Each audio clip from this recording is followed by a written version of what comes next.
Well, welcome to the Things Nobody Tells You, and today we're going to be talking about big feelings in little bodies, and this is something that I absolutely love talking about.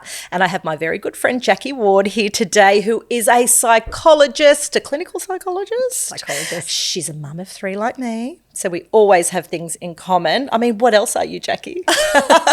Probably the 2 big parts of who I am, I'd say. Mum to 3 little ones, 11, 9 and 5 now, which is crazy. And then, as you mentioned, when I'm not with them and at home with the family, I am a psychologist. I work with children and their families, both in private practice and at a hospital school as well.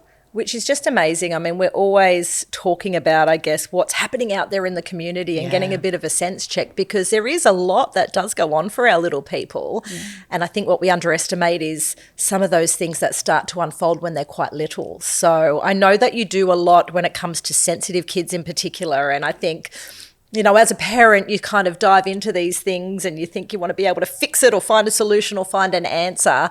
And I feel like that, you know, trying to understand what these little people truly need from us can make all the difference. Oh, absolutely. So I love that we've jumped in with this, working with highly sensitive children and their families, and helping parents to understand highly sensitive kids is actually one of my greatest loves when it comes to work.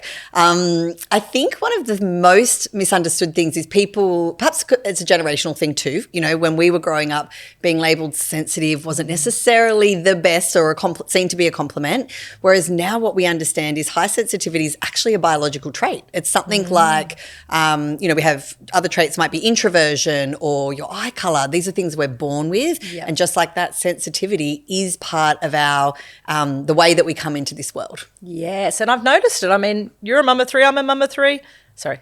And I've noticed it because actually, you know, my little guy in the middle, he is just so different to his siblings. And I think, how can you have the same parents, be in the same household, yet be so different or so sensitive, you know, to criticisms, or, you know, when you get in, you know, you do something wrong. But it's just something that they're born with. It's amazing. So the research estimates that actually between 15 and 20% of the whole population carries this trait of high sensitivity.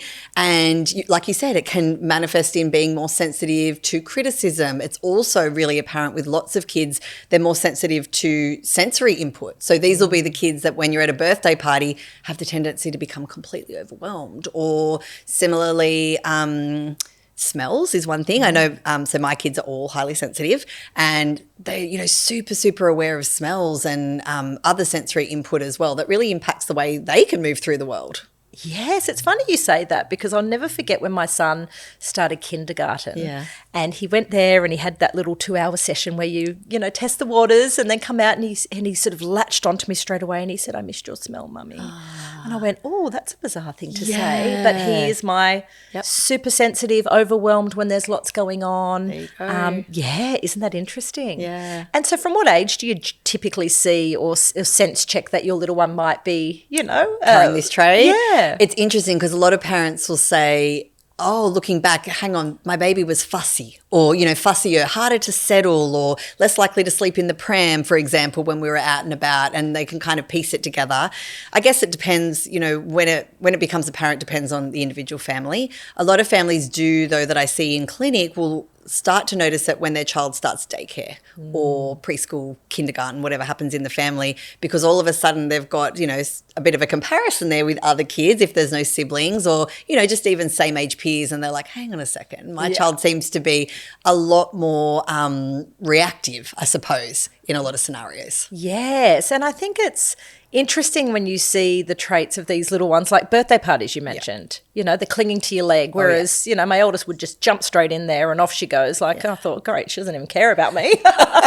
Whereas, yes, my other 2 would definitely hang on that little bit longer. Yeah. And do you think it's a separation thing? Is it an can you talk us, I guess, about why kids do feel definitely. quite overwhelmed? There's lots of parts that can play into it, but certainly highly sensitive children and even adults, we do recognise that very often there is this tendency to need extra processing time. So think about it. When you arrive at a birthday party, you've had all the excitement leading up to it, and highly sensitive kids are not immune from that. There'll be all the excitement, anticipation. They get there.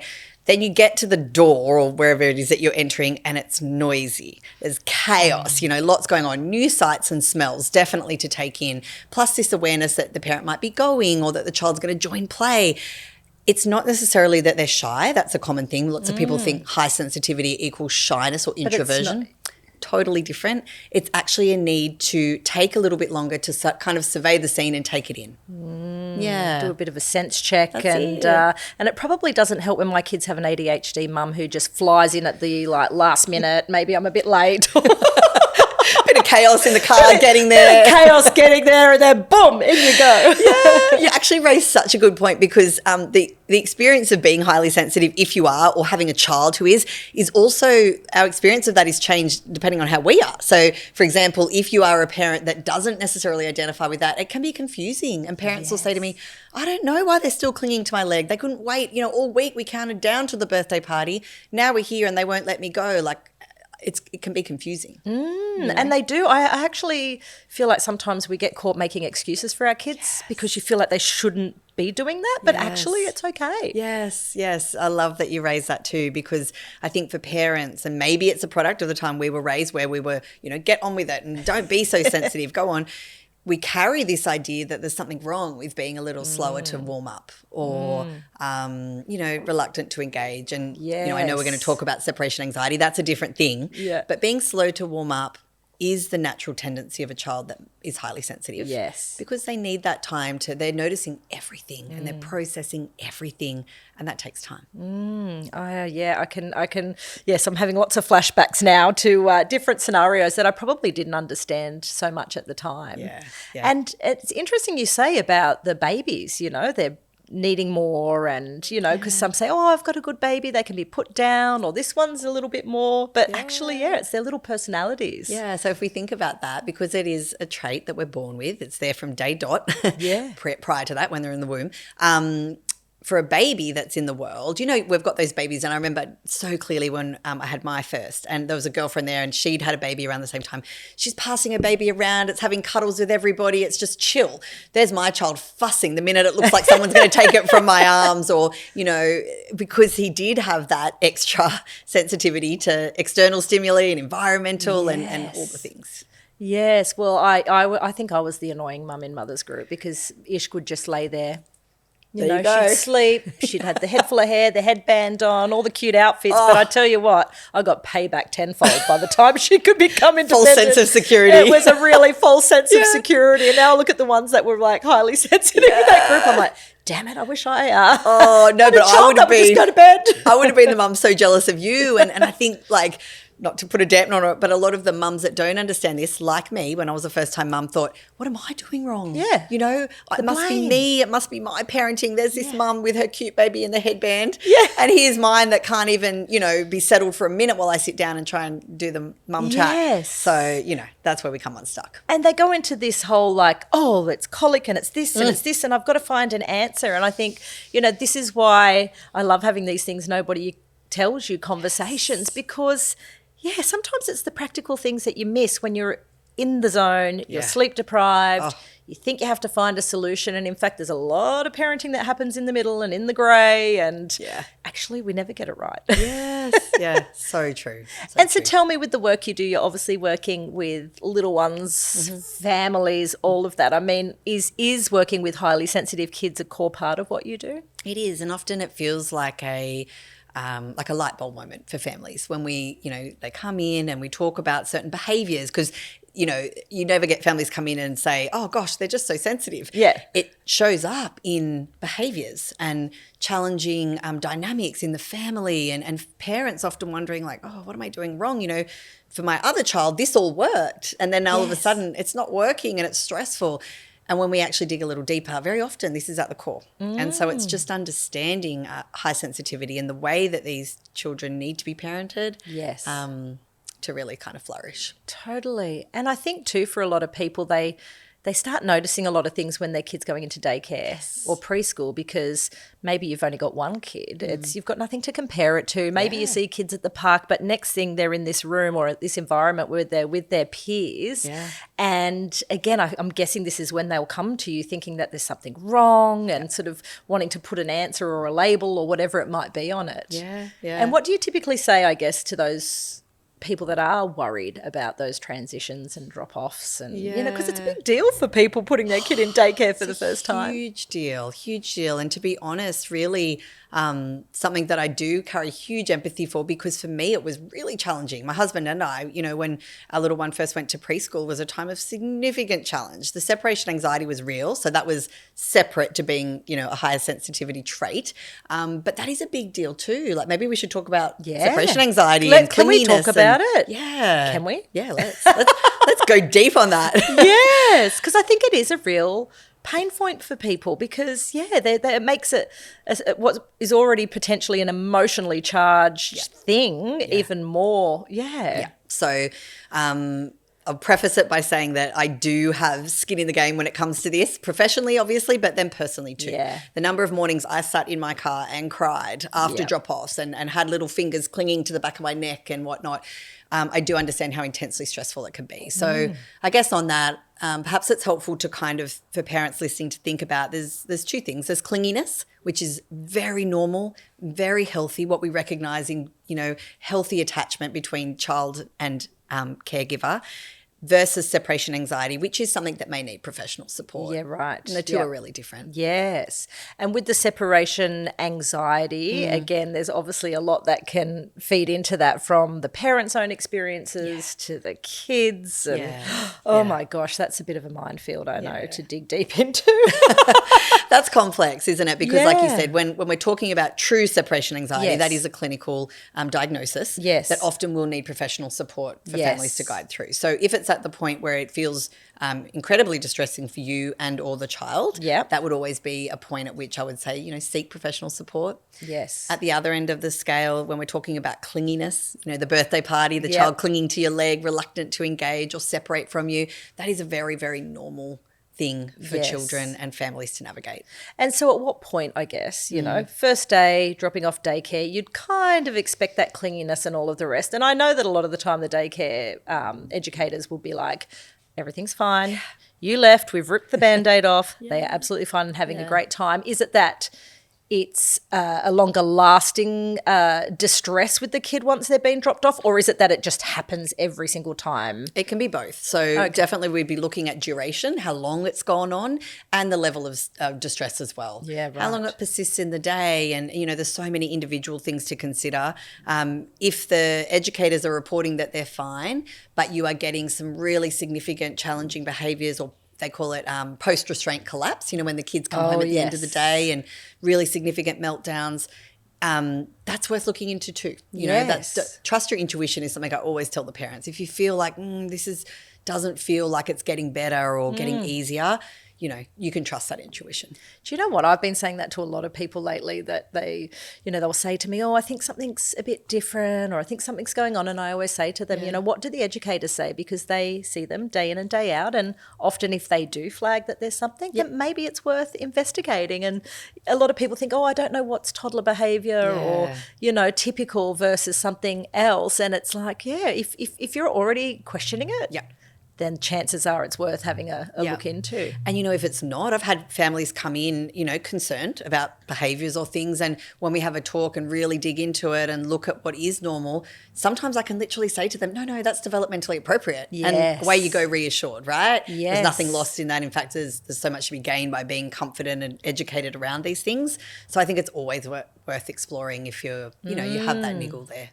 And it's interesting you mentioned developmentally, within those requirements, because we do, the myth of milestones. And, I feel like there's so much pressure in mothers groups and all of the rest, with, meeting certain things. And I think it's so important to be aware of what is within a typical range so that you can flag something if it's not, but also on the flip side of that, it's like, don't be so hung up on things that you're competing against other people or thinking there's something wrong with your child. Do you know what it makes me think of? Have you seen the Bluey episode Baby Race? Where Yes. Chili, I cry every time. Because this is, again, perhaps like natural caregiver behaviour, that we want everything to be so perfect and right. Yep. We can really lose sight of the fact that, you know, the developmental scope of what's normal is wide very often. And so, you know, it's something we need to navigate. Yes. I actually had a beautiful lady, Krista, on, and her daughter has Down syndrome. And we were discussing this, you know, the fact that, you know, for someone like her and myself, who I also have a child with DeGeorge syndrome, it's that, you know, thankfully it was my third child. I could see that there was something amiss and I could see those things weren't being met. But I think for so many others, you know, sometimes these things aren't as obvious. And, you know, it's again, that questioning ourselves. And I feel like you never regret asking. For sure. You'd never regret reaching out to your GP or your paediatrician or, like you say, yourself. Yeah. Or the educators, if they're in kindy or daycare, they are seeing children and will have a sense of what is expected. So always ask. Yes, absolutely. Now, I normally start my sessions with throwing something at you, and I haven't done it. I got too busy talking about highly sensitive kids. I did. What was that one thing you wish somebody had told you? Or, you know, this podcast is obviously the things nobody tells you. If I was to ask you what that thing is and you're like, wow, I had no idea. It really took me by surprise. I feel like I need to be honest and say I could actually write a book on that, not just one thing. Me too. Motherhood really hit me like a bus from the side. And motherhood was something I'd wanted desperately and, you know, wasn't necessarily the easiest journey. So when I got there, like, you know, it was so wanted, but wow, it took me like it knocked me.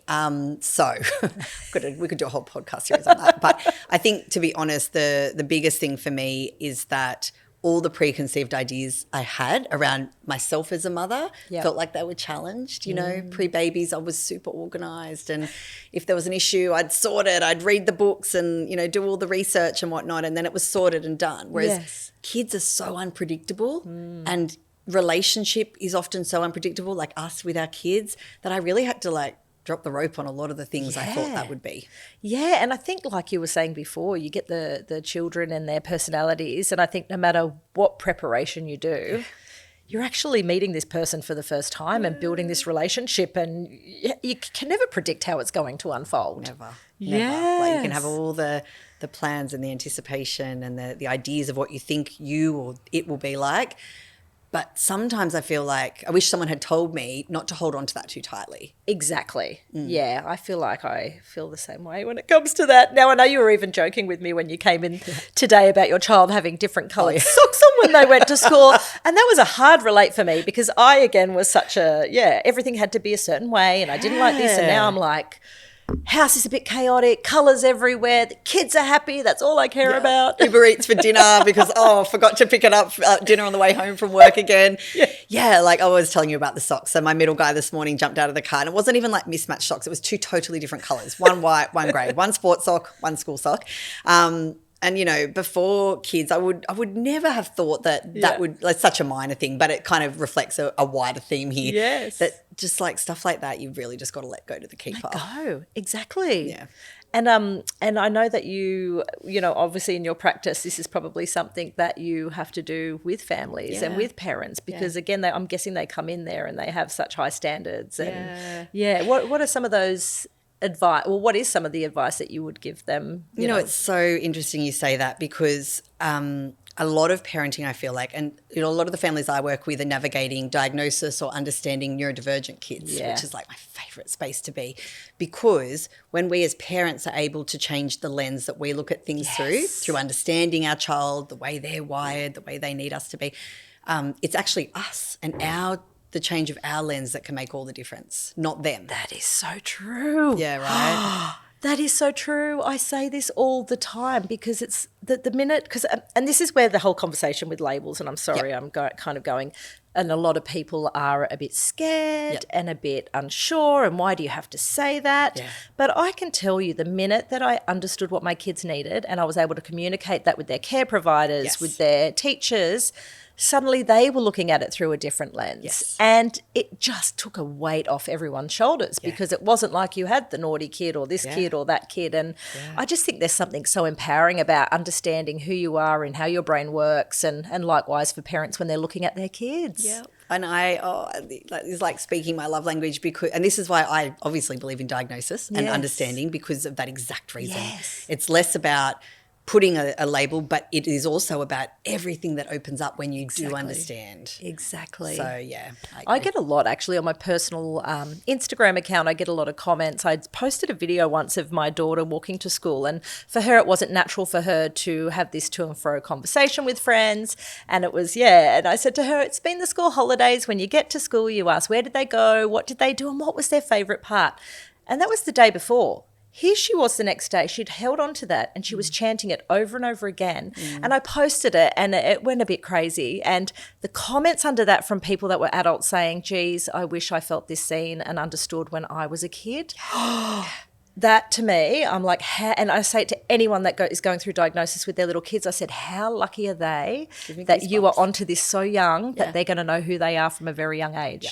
And I remember that video. I actually remember it so clearly because I had the same reaction. And you know what it makes me think about? Yeah. Sometimes I get to sit with women now, like our age, fully grown adults that are going through diagnosis. Yes. And have spent lifetimes living their life. It makes me emotional, but one of them said to me, I thought I was just bad at doing life. And then she was like, but now I understand. And I'm like, is that not everything? Like, Says she who, 41 when I got my diagnosis. But I think getting that, I say this to Sabir all the time. I'm like, you don't understand, because people think, you got a diagnosis because you need medication. And it's like, no, actually going through that process, looking back on school reports and just processing it all and then going, oh my gosh, that's why. It's like, you can surrender to who you are and you're not broken and you're not hopeless. And maybe challenge a few of the things that you believed about yourself. Yes. The school reports thing made me think of that. Like, was your school reports consistently that you were? So no, it got worse. And you know what's funny, because I remember some really key moments throughout that journey where it was like, I'd get overexcited with things or I'd get talkative and I can remember that feeling. And I think I even joked to someone once saying, I probably got ADD or whatever it was at the time. Yeah. And I remember being first and second in the class. I was super passionate. I was creative. And then as I got older, it got harder. Yeah. And the comments would be, Emmy would do really well if she turned things in on time, or Emmy would do well with a bit more effort. And she just focused. Is she focused? And she doesn't have to get involved in everyone's business. But I have a very strong sense of justice. I can tell you now, if something's not right, I'll be stepping up to sort that out. It's all of those tiny little things. And it's funny because I also posted something about, I found a letter from a school teacher in year 11 or 12, and she was worried about me. And she was basically saying in that letter, you don't need to do it all. And I guess I'll see you on TV one day, and I know you're this and this, but you know, maybe it's because you're a Virgo. And she's just said all of that. I mean, you're a Virgo too. I see you, Virgo. Maybe a bit of Virgo as well. But it was all of these comments, and I found the letter and I went, oh my gosh, that was an undiagnosed ADHD child. Wow. Trying so hard to keep a grasp on everything during high school. Yeah.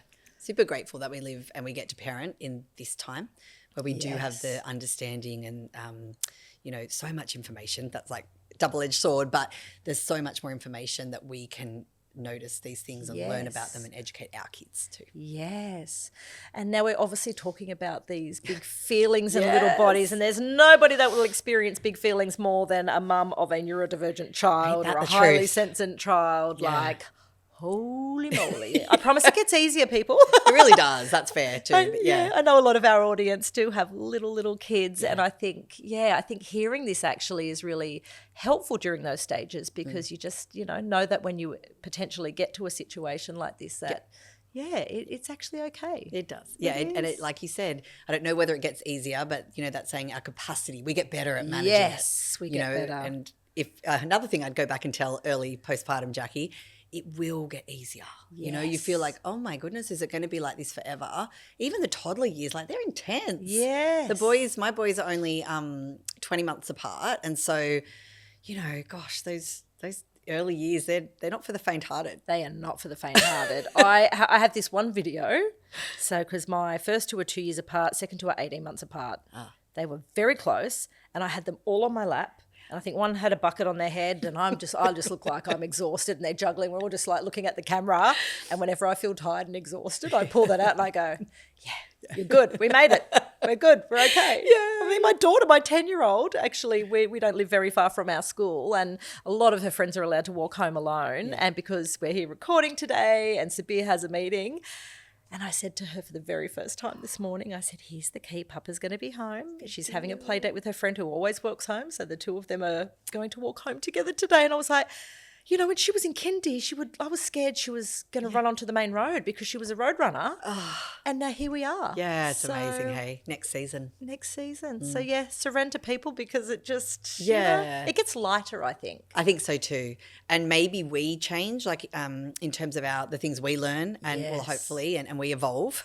I don't know, I guess part of it for me as the kids get older is dropping the rope on those things. You know, you talked about, I don't know if it was in this episode, but you've talked to me before. We've had a conversation around surrender. Yes. And maybe that's the gift of, you know, motherhood as we go on, that we learn we can surrender certain things because they are less important. And you get so much more joy out of the important stuff. And it's like, I always relate it back to sleep, right? Because I think when you're sleep deprived and you've got this little baby, you get so fixated on sleep because everyone tells you have to be fixated and you're like, crazy. But then as you go along, it's almost like, you surrender and you go, you don't sweat the small stuff. Yeah. And you go, I'm too tired and busy to even care about that. Like, don't come at me with, you know, if one of my team members, sorry, Risha's sitting over there, says to me, I'm tired, I'll be like, you don't know tired. Sleep's a good example though, because I remember my eldest, I was obsessed. Like I literally, here comes the nerd in me, had a spreadsheet where I'd track sleep. Love it. Oh my gosh, wake windows, sleep windows, like talk about stressing yourself out. By the time my third arrived, she just slept wherever she was. Yeah. Like we were out, oh well, have a sleep in the car today, have a sleep in the pram, have a sleep while I hold you. Yes. And maybe that's the gift of as you go on. I think so. And I had Chris Minogue. She was amazing, mothercraft nurse. We had the pieces of paper. I needed that because I was working. I needed to know what to do when. That really gave me a really great benchmark. But I feel like it's quite funny. It's like they talk about birthday cake, you know. My kid didn't have sugar until they were this year old. I'm like, oh my gosh. I'm like pretty sure first birthday mine was hoeing into like some birthday cake. I'm like, it won't kill you. You'll be fine. You'll learn how much to eat until you get sick. Oh dear. Now, should we go through some of these things nobody tells you? I love doing these like hot topics to discuss because I think, it's some of these common things that pop up from time to time. Yes, let's jump in. The first one we kind of touched on, but we talked a little bit about clinginess. Now, I think a lot of people think that clinginess is bad behaviour. Yeah. You know, they've done something wrong. What have I done to make my child so dependent on me? Yeah. But I'd love for you to share a little bit about why. Yeah, I love that we can start with this one because I think this is such an easy one that can become, well, it feels really hard, not easy, but with a reframe, it becomes so much easier. Yeah. I can absolutely say sitting here that clinginess is not bad behaviour. It's actually really healthy attachment behaviour. Children are born hardwired for survival to be clingy or attached to their parents. Yep. It literally ensures their survival. Yep. And so if you have a child that is clingier perhaps than others, and nothing wrong with if they're the one bowling into the party excited like you said, but if you have a clingy child, what is most valuable to do or most helpful I find in that moment is to actually check your own response to that, because it's very likely that your response, your reaction, there's something there that is tied into shame from you or a feeling that that's not acceptable or that you don't know how, you're worried about them, you don't know how to support it. Okay, so check your own response first and take a minute just to kind of have a breath yourself. Recognize that clinginess is just a sign that they're looking for reassurance and they, need a bit of extra support to scaffold them in that situation. And then by reframing that in our mind, it gives us empathy for the way they are, and we can best support them to, feel comfortable and confident enough through scaffolding, supporting them to engage in whatever the activity is. Yes, I'm just having a bit of a visual of my youngest actually in some birthday parties, and I think we're scared they're going to miss out, or we want them to be in the activity, and the parents are the facilitating the birthday, want everyone to have a good time. Yep. And actually, she's quite happy on the sideline watching for the first little bit till she feels comfortable. Yeah. And maybe she'll just join in at the end. But yeah, is it like this fear of missing out type thing where, it's well-meaning. We want our kids to be having the best time or, you know, the party that they did look forward to all week. So it is well-meaning, but sometimes some kids just temperamentally need a little extra time. And that's going to happen on their timeline, not because we're going, go on, go play, go play. It's much better to let it happen in their own time. Imagine if someone did that to us after a hard day or hard week at work and they're like, you go onto this party, you've got to be your best energetic self. I'd be like, get lost. Yeah, exactly. That brings me to tantrums because I know outbursts and tantrums, I mean, you only have to walk out in public. I've had so many comments in the past about my kids when they're dysregulated and I used to always just think about a bubble. Nobody's looking. This is between us right now. I love that. Yep, we're here. I'd even get down on the ground. Yep. But I realised that, a lot of people look at these tantrums and these outbursts as bad behaviour. And I want to understand a little bit about, what, again, is this something that's, this is something we've been conditioned and socialised, just through our own lives and experiences and maybe our experiences when we were kids to attribute emotional dysregulation, meltdowns, tantrums as bad behaviour. The tricky thing is, or what we're really thinking though, is that behaviour reflects on us as parents and hence why it's so triggering. Right? So triggering because it means we're making it mean something about us. Can I just say, I've been in a supermarket and I've turned around to a woman and said, he's autistic.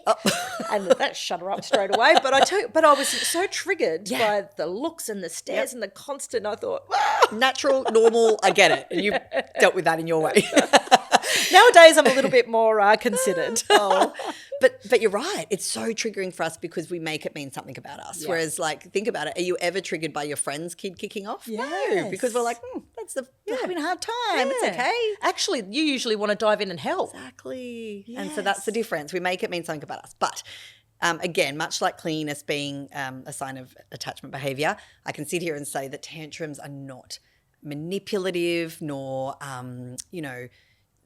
basically it really helps to understand tantrums for what they are, and that is a signal, a communication of something else. Yes. Whether it's fatigue, they're overtired, they're hungry, they can't deal with the disappointment or whatever the big feeling is. There's something else underlying the behaviour, and that's where we need to focus our energy, not on the natural tendency is just to shut the behaviour down as quick as you can, right? Yes. But if we actually deal with the root issue, that's going to make the whole situation, A, resolve a lot quicker, but B, in a much healthier way too. Absolutely. And I think that makes me think of the next thing that I want to cover off is, we have an idea that we think our kids are like refusing to get out the door and they don't want to go to this place and they don't want to go to that. And my kids all struggled with transitions. Oh. And once I recognised it was the transition and that they needed different things, I even caught myself sometimes going, it's not about the shoes. Yeah. It's not about the shoes. Yeah. Take a minute. It's not about the shoes. The shoes and the socks. The shoes. Oh my gosh! In saying that, I can laugh, but I have very sensory, high need kids. So I do have a 10-year-old who still has socks things going on. The seams in socks. Yeah, we just actually. Here's the thing. I get that so much. We actually keep our socks and our shoes, school shoes, in the car. Yeah, because the whole conversation of please pop your shoes and socks on repeated, totally, 100 times and then whatnot. It's just too stressful. So we literally go to the car barefoot and we all do it in the car because something about that feels easier. It's enough of a transition just to get out the door with your school bag and lunchbox and drink bottle. This is genius. But hack. This is the thing. It is. Sometimes it's thinking outside the box. I actually remember trying to take my eldest when she was younger to the psychologist, actually, to her psychology appointment. It was in Double Bay. Everyone's out in the cafes eating whatever, and she was just having the biggest meltdown in the car. I couldn't get her to her appointment. It was making me stressed. She was stressed, and I was like, you know what? We're walking barefoot. We are walking barefoot down there, and I got all the looks, and I thought, no. Stuff it. No, exactly. Without our shoes. Yeah. Minor. But you're right. Transitions, though, notoriously difficult for many if not most children. But when we're aware of that, we can actually scaffold around that. So rather than hitting it like, the number of times we do that morning routine and yet still every day it's so frustrating, we need to come at it from a different angle, a different understanding. Like you said, each child may have different needs. If it's a sensory need, that's one thing. If the child's anxious about wherever you're going, that's a different need. Yes. So they sometimes stall, don't they? Yeah. And again, it's not they're refusing, it's them actually not feeling in control of something. Absolutely. And so I guess the key thing is like, rather than getting hung up on the behavior, which is the piece that's triggering, see as it's a practice, but practice like letting that be and focusing instead on what's actually happening underneath. Yeah. Okay. And it takes work, right? You're never going to get it right the first time. Yeah. I feel like sometimes you think you've hit the like golden thing. Yes, I've worked it out. And then you're like, oh, what is it next week? It's changed. I swear, my 3 kids, I said to my husband yesterday, I said, can they just be in sync? Oh. Like this one's all of a sudden being absolutely beautiful and packing her bag and lunchbox and getting up early and doing this. I'm like, oh my gosh, we're winning. Yeah. And now next thing the youngest one is. I feel like that is a short story of parenting. Once you're nailing it, something will change. Don't get too smug because there'll be something else coming in as well. You just wait. Not that we want to scare everyone. It's just a ride. It's just a ride. Yeah. And I think what I recognised actually, it's not funny, but it's funny, is when I was going through my own anxiety and my own stuff, that once I had looked into that and gone and seen a doctor for that, all of a sudden the mornings seemed a bit easier. And then I was like, it's me. I'm the problem. It's me. But is that the thing? Is it that they're feeding off us? Yes. I mean, it's impossible that when you have families that our nervous systems are all kind of interconnected. So if one's wobbly, we're all going to impact each other. Yes. And I think you hit the nail on the head that it felt easier, right? But what it actually speaks to me is that once you were well resourced and well supported, it changed. Yes. Not that all the transitions immediately got easier, but we're able to cope with it in a better way. Yeah, they're still hard, but yeah, you're right. It was coping in it differently. And I think it was like, I used to think, God, why did I find it so overwhelming to pack a crunch and zip box and lunch boxes? Like these tiny, trivial little things. I do. Why is that so overwhelming? Gosh, look, I use the canteen a lot, don't worry. By the way, our canteen is amazing. It's refined, sugar-free. It's all made from scratch and from the garden. So I'm very lucky. We have a bougie canteen. I would be using that every day if that was the case, but yeah. And my kids whinge about it. I was like, can't we have a packed lunch where you leave a little note in it, Mum? I'm like, oh, for God's sake, come on. Do that, it's cute. Yeah. But yes, it's like, I think sometimes we don't recognise, like you say, that everyone's nervous system, and if you're a busy, and I mean, you don't have to look at families, right? If they're really chilled and calm and, we're the chaotic family. Like Sabir and I are like 100 miles an hour. We're working all the time. And my poor mum, she comes and she goes, one day you won't be so busy, guys. Oh. And then the OT rings me and she says, gee, the kids were really calm when your mum brought them in. I was like, oh, gosh, here we are. It's our fault. Win for Grandma. Mum moved to Sydney. But no, I mean, we all exist together, right? And we all impact each other. And this is the bidirectional nature of relationships and families. We're all interconnected. But I will always advocate for the caregivers getting the support they need, because when you actually resource and support the caregiver, the children are supported too. Absolutely. Yeah. And what do you say, I guess, to those families that come in, you can see that it's a very high kind of stressful environment. Yeah. Maybe they've got their own business like me. I don't know. Like, maybe they're a busy family or whatever it might be. And you can kind of sense check that it's coming from that energy. Are there strategies? Like, what do you generally advise families in those situations? Very often, a lot of the great work we can do in supporting families that come in, to talk about the children and the struggles or the difficulties, the behaviours that they may be seeing, very often the great work starts with the caregivers. Like I would say 90% of the time start there, because, for the same reason we just talked about, but very often, and I so understand busy families, you're so in it that you don't have the perspective. And I guess working with someone gives you that outside perspective. They can go, oh, actually, hey, like here's some things I'm noticing. Yes. Could we look at supporting you as well? And that always seems to be a really powerful switch. Yes, and I think there's 2 things I want to kind of go to there. I think there are a lot of, not all, but maybe I'm just asking for a friend, I don't know. But, sometimes parents don't align on approach, Sometimes you have, well, in our case, a dad that just wants to be direct and fix it and do this, and then the mum's trying to be more in tune and emotive, and there is a bit of a clash. And I think when kids can sense that you both aren't aligned, that can make for it to feel a lot heavier and a lot worse. You've actually just completely beautifully tied up with a bow one of the most common dynamics I see, loving, supportive families that come in and say, like, actually, we just don't agree on how to handle this, or we don't look at that challenge the same way. And when you have mum and dad or the two parents looking at it from different perspectives, that's really hard. And I do feel like it's too much to expect that those two parents or two caregivers, whoever, whatever the dynamic is, can do the work of sorting that out together. Like, when the child is still there needing something, like, how can you do all that? So, and I'm guessing culture plays into it. Your own experience as a child, there's so many layers. It's so layered. I think when you're in it, and then you've got resentment, and then you've got sleep deprivation, and one's working harder than the other, and there's so many layers that can manifest. And is that where you think actually it is a good idea to recognise that sometimes you need someone else to pop in? And for sure. And it doesn't need to be, necessarily a big, dramatic, drawn-out thing. Sometimes just literally having someone to sit with you both and hear you both and hear the way, because all caregivers are driven to do the best they can for their child. Like, that's the bottom line here. Nobody's coming at it being like, I'm going to do an average job, whatever. So acknowledging that and then offering some support around what we know from the research and about child development and whatnot could just be like, one session sometimes can help just shift it up.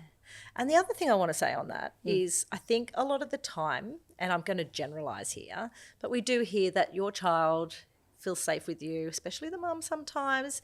And I heard it the other day, someone said to me, but you know what, my kid's just so hard on me and they put all their bad behaviour on me, but then when the partner or the dad or someone else is looking after them, they're angels. And then you feel like you're doing something wrong and you start questioning your approach. Yes, this is also something I'm so passionate about and that we speak about all the time in sessions with families, because this is really common. For anyone that doesn't know what we're talking about, there's a general understanding that when children feel safe and supported and like they are going to be held, loved unconditionally, and it's not saying that those, who love them too don't, but particularly often with one caregiver, the experience is that they let it all hang out and we get all the behaviours all the expression and all the whatnot. And then if you have the message of, oh, well, that never happens to me, and that's so common. But I can imagine with grandparents and whatever, because they're from a generation where, they know differently. Or educators, like, we see none of that at school. Gosh, it must be a home issue. That's problematic too, because... I have had that said to me once before and I was so upset about that. It's really common that the thing is, it's not a school issue or a care issue. It must be a home issue, something going on in the home. Something's going on in the home. And that's a really dangerous message, I think, for parents that are trying the best they can to do the best they can. I read a really good quote just this week. Dr. Naomi Fisher is a clinical psych from Britain and she does a lot of work in the school refusal space. So I was doing some training in that. And she said we need to stop attributing the child's distress, the source of that, to the place where they demonstrate it.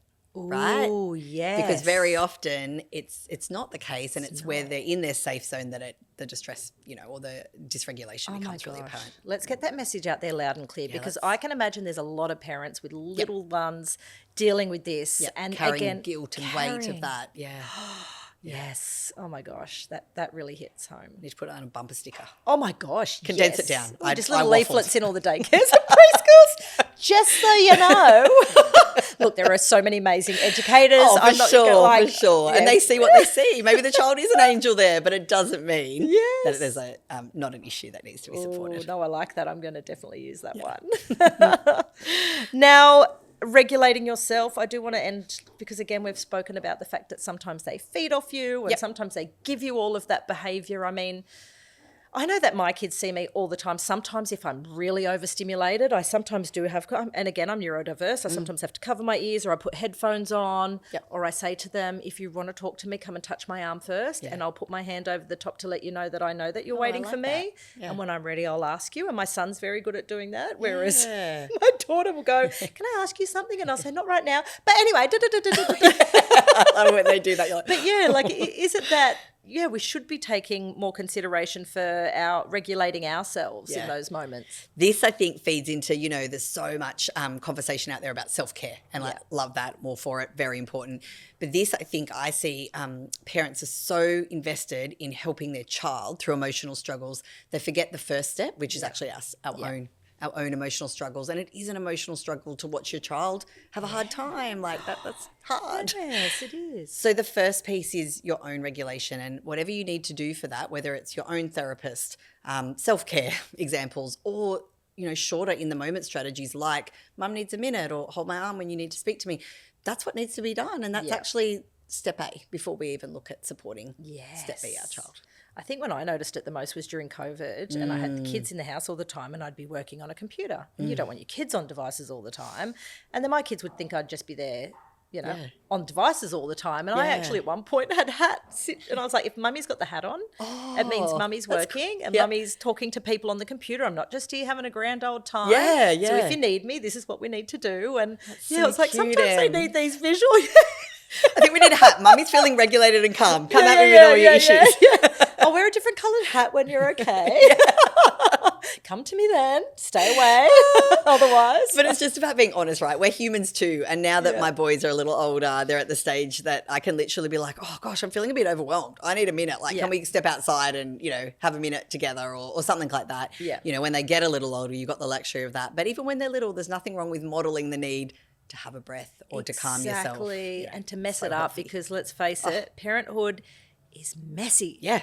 Yeah. And I find that is probably one of the biggest things is to recognise that actually you're not going to get it right. And I think kids need to see their parents stuffing up sometimes. Yeah. You don't have to. I heard someone the other day and they were saying you can't just constantly go in and fix things because otherwise they won't have this sense of responsibility. And it was a few times my kids would forget library books. And again, I'm talking about older kids here, but then I started to say to them, well, actually, your timetable, we've got it written down here. Like that's something that we need to start thinking about for ourselves. So I think if you can model that from a very young age, that actually, you can get it wrong and you do make and you're not always going to be there to dive in and fix it. That sometimes I need to work it out. Yeah, that's so part of it. And I think you're right. I think it's always well-intentioned. We want to smooth the way for our kids, but actually, and for us too, the mess and the repair and the fixing and the learning, that is the game. Yep. And so we've just got to get amongst it. Oh, you have the most wonderful advice, Jackie. I love chatting to you. And you have a beautiful book. Can we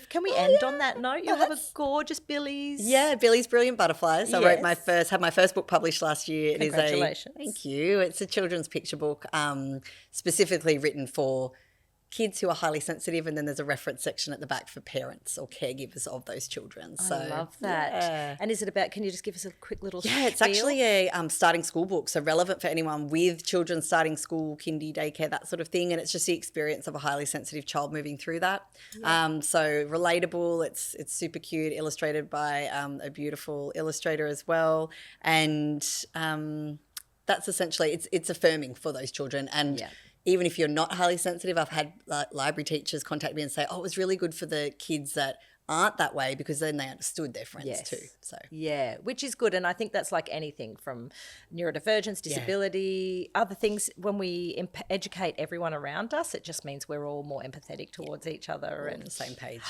Exactly. Yeah. Well, wonderful advice. If you were to leave us with anything, Jackie, I mean, any regulation tools that you use yourself with your family, any hot tips that we can take from you? Oh gosh, I'm on the spot. I have put you on the spot, haven't I? Let me think. What do you guys like to do if you're feeling like things are just unfolding at home? I know for us it's a dance party, right? We had a terrible day the other day and it was Father's Day and I messed up. I didn't organise anything. I was really exhausted, but we ended up with this beautiful family dance session and everyone went to bed happy. So that for me is my thing. I mean, is there, what's something you guys love to do? Our family's go-to is the water. So particularly, like I'm talking about the days when it's all going wrong or somebody's having a really hard time, to get out and go to the beach for a swim or the pool for a swim.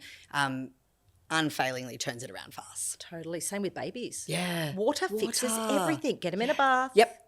Get them in the ocean. Yep. Get them exactly. in a pool. Whatever body of water you can get to. It's just so many different levels. But maybe it's mum. Go in the shower. Have maybe a bath. You'll hear your baby cry probably if you've got a young baby. Get to the water though. You're like, I can hear a baby crying. I still do it from time to time when everyone's asleep. It's weird, isn't it? I know.